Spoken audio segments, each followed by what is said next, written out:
And a good Friday evening to our viewers in the West. In a nod to what many saw as one of the most controversial positions of his campaign, President Trump moved today to narrow or even close the door for entry into the U.S. by those from some predominantly Muslim countries.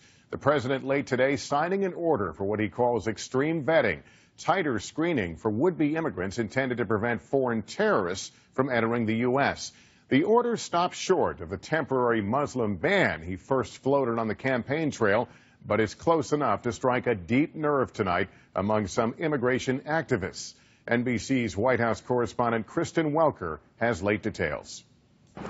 Tonight, President Donald Trump green-lighting one of his most controversial campaign promises, signing an executive action to enact what he calls extreme vetting. To keep radical Islamic terrorists out of the United States. The order calls for suspending the refugee admissions program for 120 days from all countries, indefinitely suspending refugees from Syria, and opens the door to temporarily banning immigrants from additional countries. We should only admit into this country those who share our values and respect our people.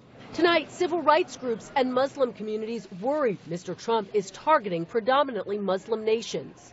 That is unacceptable. It is targeting a Muslim. But the move was broadly popular among Trump's supporters during the campaign. I'm not so sure that it's a bad idea.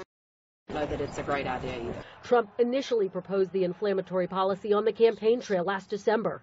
Donald J. Trump is calling for a total and complete shutdown of Muslims entering the United States. Words that sparked bipartisan condemnation and critics arguing a ban on a religion is unconstitutional. Mr. Trump changed his tone in the general election, aiming to broaden his appeal. But tonight, outrage and claims his executive order amounts to a Muslim ban by another name. The ACLU saying extreme vetting is just a euphemism for discriminating against Muslims. The Council on American-Islamic Relations also weighing in. He's sowing seeds of hatred and division based on religious bigotry. In an interview today, the president saying the focus will be on helping Christian refugees. Yes, they've been horribly treated.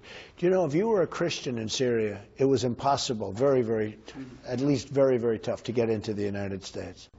If you read the fine print of the executive order, it says Mr. Trump is also suspending immigrants and non-immigrants for 90 days based on a law that has cited Iraq, Syria, Iran, Sudan, Libya, Somalia, and Yemen. He's ordered his secretaries of state and Homeland Security to review the entire process. Lester.